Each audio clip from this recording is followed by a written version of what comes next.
Sizi çok seviyoruz biz. Azerbaycan'dan da salam getirmişim size. Hoş geldin. Hoş bulduk. Güzel kızıma teşekkür ediyorum. Sağ ol. Teşekkür ederim. Bunu nasıl getirdim biliyor musun? Anlatmıştım bana. 25 sene evvel anlattım. Bir de anlatayım. Anlat. Şimdi biz Azerbaycan'a gittik konsere. Fakat benim dikkatimi bu çekti. Yani 13 yaşına falan değil mi 13? 12. 12 miydi? Bak ha. Şeytan. Şeytan. Ben de şarkı söylemek istiyorum. Neyini söyleyeceğim? Dedim Sibel Can'ın padişahını. Sakın üstüme gelme yanıma. Seni ben gibi sevmedi bilirim. Bu sefer de yalancı ben olamam.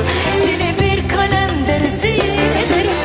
Korkuyorum sana aşktan söyletmeye ben.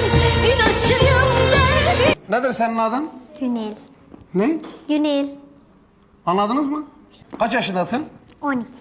Ne şarkı söyleyeceğim bir tane? Padişahı. Kimin bu? Sibel Can'ın.